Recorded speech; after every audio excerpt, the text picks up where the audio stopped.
Greetings and salutations, everyone. My name is James Kirchhoff, and welcome to my YouTube channel. Today, I'm going to be talking about my Week 6 hidden gems for the 2023 fantasy football season. That's right, hidden gems are back, and the primary reason revolves around the snap that occurred earlier this week. Many of us have our fantasy rosters struggling due to the injuries of Justin Jefferson, Devon Achane, James Conner, Khalil Herbert, even players that are just outright missing in Week 6 like a Jahmyr Gibbs, Miles Sanders, Deshaun Watson, Zay Jones, Roschon Johnson. Many of us are struggling, so the entire objective of today's episode is to collect these 6 hidden gems scattered across the entire fantasy football landscape and universe in order to help our fantasy rosters capture a victory in Week 6. I'll be mentioning players at a variety of different positions, each of them correlating to a specific infinity stone. For each individual player, I'll share with you guys my thought process and opinions while also presenting statistics in order to justify why not only you should be rostering these players, but also starting them going into Week 6. Every single one of these prospects are currently being started in less than 20% of fantasy leagues, which makes it a hidden gem going into Week 6. Before we get into that, a reminder, at the end of today's episode, I'll be putting together a couple pick'em slips via Underdog Fantasy. Again, Underdog Fantasy, a superhero in their own right. As you can see, the cape that they wear. I've been on a little bit of a hot streak as of late. The last 3 suggested plays, Sunday, Monday, and Thursday, have been on fire. We're going to continue that streak, make that a habit going into Sunday. I'll share with you guys a couple pick'em plays via Underdog Fantasy. For those of you who are interested in checking out Underdog Fantasy, there's a link down in the description. If you go ahead and sign up today using code Andrew and make a first-time deposit minimum of $10, not only will you be eligible for the first-time deposit match up to $500, you're also going to get my rankings sent to you every single Sunday morning for the remainder of the season. My email individually straight to yours with positional rankings by position, by tier, quarterback, running back, wide receiver, tight end, kicker, and defense, top 120 flex, half PPR, and full PPR rankings, all-encompassing rankings in order to help you for the remainder of the season. So take advantage of the opportunity. For those of you who are wondering if you're eligible, check out the map to the right side of the screen. Draft responsibly via Underdog Fantasy. Put together some pick'em slips alongside of me this upcoming weekend, because if in fact you sign up today and make that first-time deposit, you'll be able to also add Joe Burrow 0.5 total yards into that pick'em slip, so we can go ahead and gain an even bigger advantage going into our pick'em slips this upcoming weekend. Check that out today. Link down in the description. Thank you very much for the support.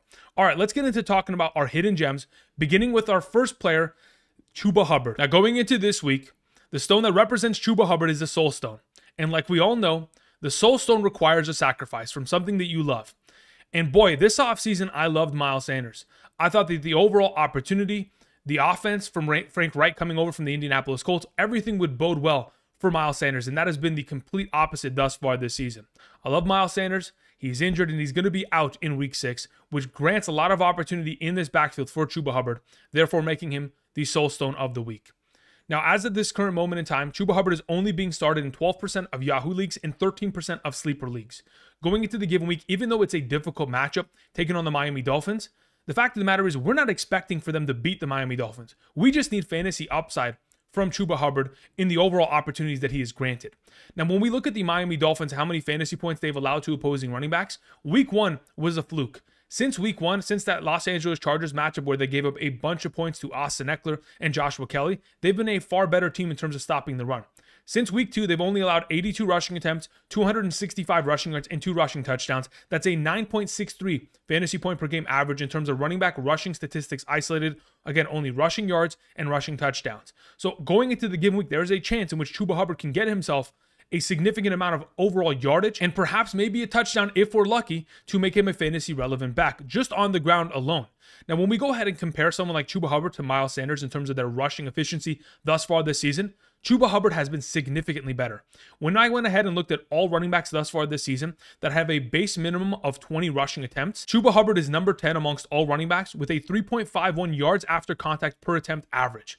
Pretty ridiculous overall number. On top of that, amongst all running backs, number 17 with a 4.4 yard per carry average. All numbers that are better than what Miles Sanders has put forth thus far this season. So I'm not worried about Chuba Hubbard taking over this offense, as he has shown that he can be far more efficient with the overall opportunities. I mean, the fact that Chuba Hubbard has 26 less rushing attempts than Miles Sanders, yet he has 5 more missed tackles forced and just as many rushing attempts of 10 or more yards, speaks to how inefficient Miles Sanders has been and how great potentially Chuba Hubbard can be within the given week. In the last 4 games, we have seen Bryce Young start for this team, obviously missed Week 3 against the Seattle Seahawks. So from weeks 1, 2, 4, and 5, Bryce Young has targeted his running backs 26 times for 20 receptions and 98 receiving yards. On a per game average, that's 6.5 targets, 5.0 receptions, and 24.5 receiving yards. There is a lot of potential, primarily because of the fact that this is going to be a negative game script, that Chuba Hubbard may be given a lot of receiving upside within the given week in order to get the ball out of his hands as quickly as possible to a capable receiving back like Chuba Hubbard that already thus far this season has demonstrated that he is efficient with his overall receiving work, especially when we take into account the fact that in the 2023 season, the Miami Dolphins lead the National Football League in terms of points scored in the first half. They're averaging 20.6 first half points, while the Carolina Panthers are only averaging 9.2 first half points per game. There is a huge discrepancy there, and the expectation is a negative game script throwing a lot in the second half. I think Chuba Hubbard, with all of this into account, with the rushing upside, of course, in the matchup, on top of the fact that he'll have a high volume of receiving utilization within the game, it makes him a fantastic play as our soul stone for week 6. Moving on to the reality stone, because the reality of the situation going into the matchup between the Indianapolis Colts taking on the Jacksonville Jaguars is that Anthony Richardson is going to be out for at least the next month, as he has been placed on the injured reserve. Another player that has been snapped out of our lineups, unfortunately. But with this new reality, we have to take advantage of the opportunity on hand, which is to play Joshua Downs when we have an opportunity. At this current moment in time, he's only starting in 10% of Yahoo leagues and 17% of sleeper formats. With Gardner Minshew being the starting quarterback, going up against his former team, Minshew Mania may be running wild in week 6. Again, in the last 81 passing attempts that Gardner Minshew has had within this offense, whether he's came into the game after a Anthony Richardson injury or has outright started like he did against the Baltimore Ravens earlier this season, he has targeted Josh Downs 18 times. 18 of the 81 total passing attempts. That's a 22.22% target share, which is fantastic, especially considering Josh Downs has only played 76% of the offensive snaps this year. Now, when I go ahead and isolate the game in which Gardner Minshew was the outright starter against the Baltimore Ravens earlier this year, in that game, Josh Downs, 11 targets, 8 catches, 57 receiving yards, 9.7 half PPR fantasy points, and of course, 13 plus fantasy points in a full PPR scoring format, which is purely where he finds a lot of his overall upside. Now, one of the primary reasons Gardner Minshew continues to look in the direction of Josh Downs is because he plays 82% of his overall snaps from the slot position. So if he's going to be closer to the line of scrimmage and continues to see himself a lot of opportunity, of course, he'll be able to deliver with that. Thus far this season from the slot position, amongst all wide receivers who have played in the slot, Joshua Downs is number 3 in terms of total targets in the slot, number 6 in terms of total receptions, and number 4 in terms of total receiving yards. Top 6 in all 3 of those categories, which bodes very well for him going into this upcoming weekend's matchup against Trey Herndon, the primary nickel cornerback of the Jacksonville Jaguars. Amongst all nickel cornerbacks in the National Football League, Trey Herndon has given up the most receiving yards to opposing wide receivers in the slot position. This is an advantageous matchup for a wide receiver that, again, will be benefiting from the quarterback change and the new reality of the situation. Moving on to the next player and our power stone for this week. Again, the power stone often has to do with power players, and a power back going into this week who will have the entire backfield to himself is D'Onta Foreman. With Khalil Herbert going to the injured reserve due to that unfortunate ankle injury, and Roschon Johnson missing this upcoming week due to the concussion protocol, again, both of them snapped away earlier this week, there is an opportunity to play D'Onta Foreman, currently only starting in 6% of Yahoo leagues and 7% of sleeper leagues. There is an argument to be made for D'Onta Foreman starting for the Chicago Bears and, of course, within your fantasy lineups in week 6. When we go ahead and just take into account, in the last 2 weeks, Khalil Herbert, prior to his injury, had 28 rushing attempts for 179 rushing yards, 8 targets, 4 receptions, 19 receiving yards, and a receiving touchdown. That's 27.8 fantasy points from just Khalil Herbert isolated in just the last 2 games that they participated in. And now that you take into account that you're just throwing in D'Onta Foreman, and when we take into account Roschon Johnson and Travis Homer will not be active in order to get any sort of vultured receiving work within the game, he is purely a 3-down back. And he has shown that he can be a power back in the power stone in seasons past. You go back to last year with the Carolina Panthers. D'Onta Foreman from week 7 through 16 was an unstoppable force in the National Football League and was a fantasy football savior for many of us. Throughout that span of time, in games in which he played 44% or more of the offensive snaps, which was week 7, 8, 10, 12, 14, and 16, he was averaging 23 rushing attempts per game, 120 rushing yards per game, and 0.83 rushing touchdowns per game, 18.02 fantasy points per game. Throughout those 6 games, he was getting a baseline minimum of 17 touches per game. And even though that overall share of opportunity may not be actualized going into this upcoming weekend's matchup against the Minnesota Vikings, there's a chance for it to take place considering no one will be impeding on his overall opportunity within this backfield outside of course, Justin Fields rushing the ball. But when you have a mobile quarterback, it forces defenses to have to change their math.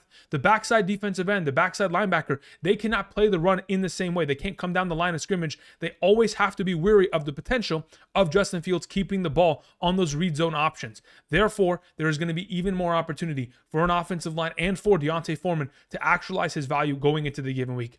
Thus far this season, the Minnesota Vikings are allowing 11.02 fantasy points per game to opposing running backs in terms of running back rushing statistics, isolated, rushing yardage, and rushing touchdowns. In a matchup being played in Chicago, which I believe is going to be a closer matchup between these two overall division rivals, this should be an exciting game, and D'Onta Foreman should absolutely be relevant for fantasy purposes and potentially starting for you in week 6. Moving on to the Space Stone. Now, as I travel through the entire fantasy landscape and the entire universe in order to find these hidden gems, we find the Space Stone of Curtis Samuel because despite the fact that last week there were 6 different wide receivers that caught a pass for the Washington Commanders offense, Curtis Samuel has purely made a space for himself within this offense that sees him heavily utilized, especially down in the red zone, but seeing a lot of target opportunity with Sam Howell. Since week 1, we have seen Curtis Samuel play 68% of the overall snaps within this offense, but yet he has still been the number 2 overall receiving option in terms of total receptions and receiving yards, which obviously bodes well for him going into this upcoming weekend's game. Currently only starting in 10% of Yahoo leagues and 17% of sleeper leagues, Curtis Samuel is a fantastic play, not only because he's a slot wide receiver, playing 73% of his overall snaps from the slot position, but because D. Alford, the primary slot cornerback, the nickel corner of the Atlanta Falcons, has been one of the worst in the National Football League.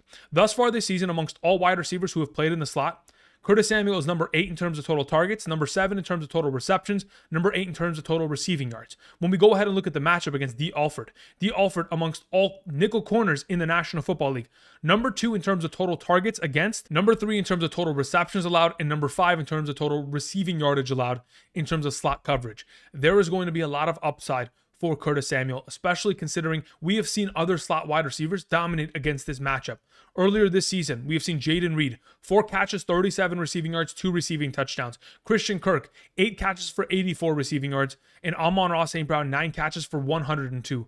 There is a lot of potential within this offense, and considering Curtis Samuel has made himself a space within this offense, especially down in the red zone, in the last 2 weeks, this offense has made a concerted effort to get him utilized, whether it was on a jet motion sweep in which they tossed the ball forward to him against the Philadelphia Eagles and pretty much just sprints right into the end zone within the 5-yard line, or this last week's game in week 5, Thursday Night Football against the Chicago Bears inside the 5-yard line. Once again, in that game, runs a corner route, schemed up for him to get open, easily finds himself open in the back of the end zone. And in the last 2 games, scored a touchdown. Why not for 3 consecutive weeks for Curtis Samuel? Let's move on to the Time Stone.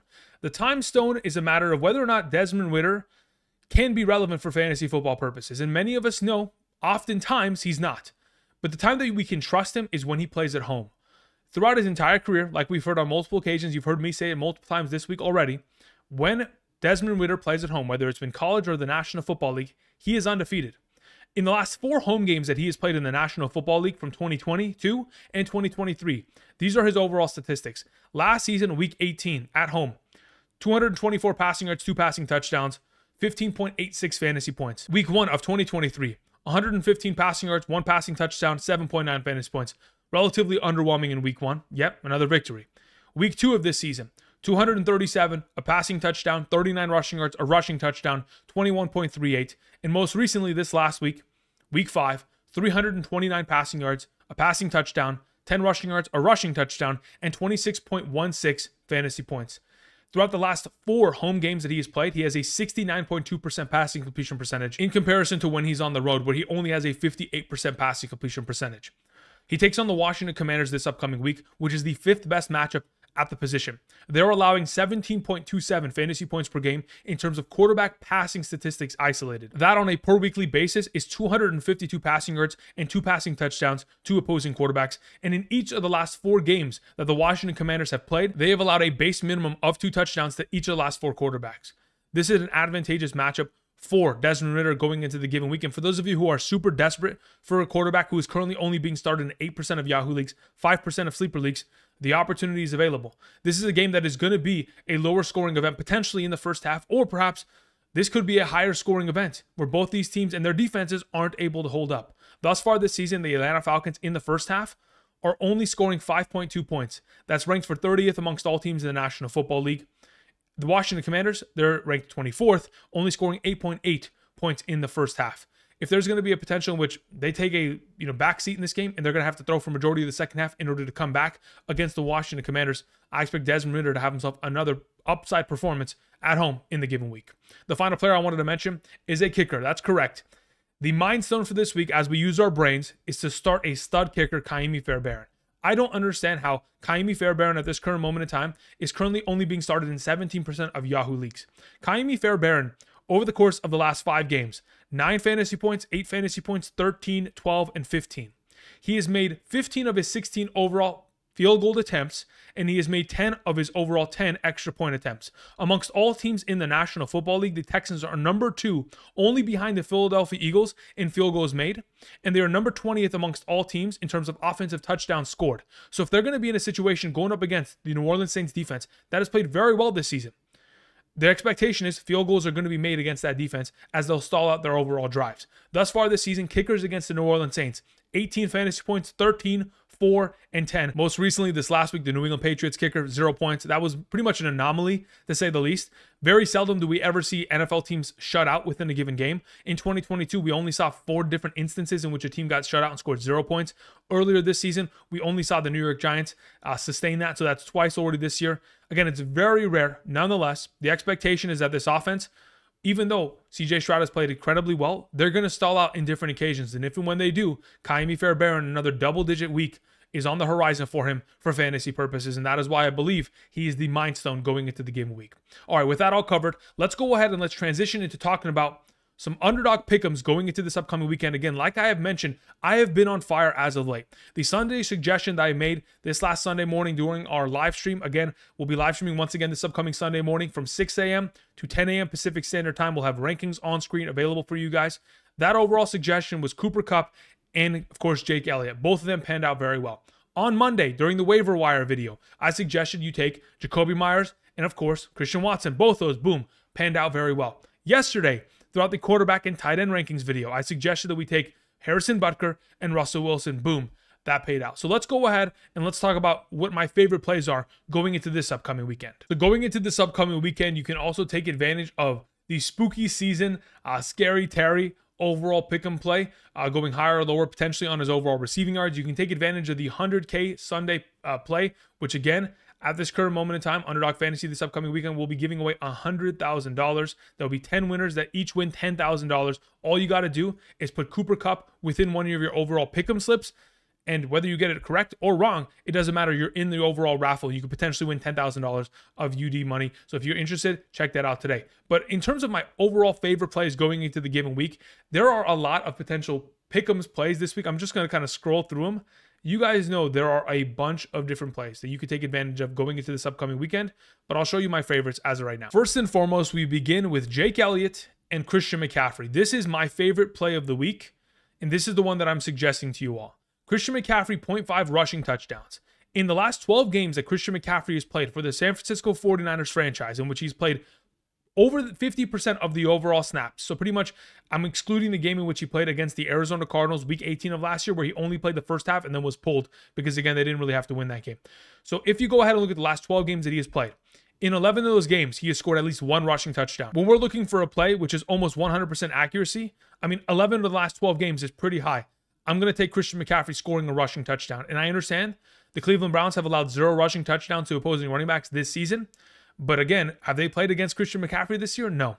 So my expectation is that Christian McCaffrey and this offense, especially considering Deshaun Watson is out, will have a lot of short field opportunities. And when they do, they're going to run the ball down the Cleveland Browns' throat. Now, besides him, we're going with Jake Elliott once again for another consecutive week. Amongst all teams in the National Football League, the Philadelphia Eagles lead the NFL in terms of field goal attempts and field goals made. That in itself just gives you a little bit of an indication just how great Jake Elliott has been. In terms of his field goals made per week, 3, 4, 3, 2, and 4. He's accomplished this number in 5 consecutive games. And he has currently, thus far this season, made the second longest field goal, only behind Matt Prater's 62-yarder. He's made a 61-yarder thus far this season. They take on the Jets, and if in fact this offense at any point falters down in the red zone or on their way down to scoring, considering how great that Jets defense has been, the expectation is that Jake Elliott should be able to make himself 2 field goals for another consecutive week. This is my favorite play going into the week. Now, other plays that I do like, and I've already put Pick'ems in on, Adam Thielen and David Montgomery. David Montgomery going higher than 0.5 rushing touchdowns. He has scored a rushing touchdown each of the last 4 games that he has participated in, one at least base minimum. The expectation is that with Jahmyr Gibbs out for another consecutive week, of course, David Montgomery will get himself into the end zone within this offense. Now, when we talk about Adam Thielen and his potential, Adam Thielen in each of the last 4 games has had 7 or more receptions. On top of it, in the last 3 games with Bryce Young, 13, 9, and 8 overall targets. In a game in which should be a negative game script, just like we talked about with Chuba Hubbard earlier on in the video, in which currently amongst all teams in the National Football League, the Miami Dolphins are number 1 in terms of first half scoring. Like we all expect, there should be a negative game script in the plans for the Carolina Panthers, and easily 6 receptions for Adam Thielen within the given week. And the final play that truly I like this week, I'm not suggesting it as my play of the week, but one that I really like is going higher on both Raheem Mostert and Calvin Ridley's overall fantasy points. Calvin Ridley in week 1 against the Indianapolis Colts, he put up 20.1 fantasy points. Most recently in week 5, 17.1 fantasy points. Zay Jones has already been deemed out earlier this week. So there is an expectation very easily that he should be able to surpass this number that is 11.35 and a half PPR scoring for me. You got to remember, the Indianapolis Colts are the 9th best matchup at the wide receiver position, allowing 31.94 fantasy points per game to opposing wide receivers. This is an easy automatic in my mind for him to surpass and easily get 12 fantasy points within the given week. And when you go ahead and look at the other wide receivers that have dominated against the Colts this season, DeAndre Hopkins this last week, 8 catches for 140. Puka Nacua, 9 catches, 163 and a touchdown. Nico Collins, 7 catches, 146 in a touchdown. Tank Dell in that same game, 7 for 72 in a touchdown. Even Zay Jones in week 1, who will not be active in this week, 5 catches, 55 in a touchdown. It is a very easy matchup in my mind, and Calvin Ridley should easily be able to surpass that number. Now, Raheem Mostert, 13.95 is a joke, especially considering the fact that Devon Achane is gone. You got to remember, Devon Achane in the last 3 games was averaging over 12 yards per carry, was the lead back in terms of overall rushing attempts, was the lead back in terms of overall snaps played prior to his injury, and was dominating for fantasy purposes. And in his absence, taking on the Carolina Panthers, quite literally the second best matchup at the position, they're not only allowing 22.4 fantasy points per game in terms of running back rushing statistics, isolated rushing yards and rushing touchdowns, they're also allowing 5.2 yards per carry. This is a matchup in which, of course, Raheem Mostert should be able to run away and easily score 15 fantasy points. He's my number 3 ranked running back going into the given week. In the 2 games this season that he's played without Devon Achane, has scored 12.0 fantasy points in week 1 and 25.2 in week 2. There is an expectation with Jeff Wilson on a pitch count, Salvin Ahmed still coming off of that injury, that Raheem Mostert should be able to dominate. I mean, he scored 14.8 fantasy points last week on 12 overall touches. If you go ahead and take into account the Dolphins' rushing attack is the number 1 team in terms of rushing DVOA, and the Carolina Panthers' run-stop defense is ranked 32, the worst in the league in terms of run-stop DVOA, easily another one of these fantastic plays. So be sure to go ahead, take advantage of the opportunity, use code Andrew today via Underdog Fantasy, put together some pick'em slips, whether you go ahead and mix and match these players, pick different players, go higher or lower. It's very easy to play, very easy to win. So go ahead, check that out today. And like I mentioned earlier, besides getting the first time deposit match up to $500, you'll get my rankings every single weekend for the remainder of the season and be able to take advantage of the Joe Burrow play of 0.5 total yards. Put him with Jake Elliott, put him with Christian McCaffrey, and of course, draft and play responsibly via Underdog Fantasy. Thank you everybody for watching, and until next time, I'll see you guys. Peace.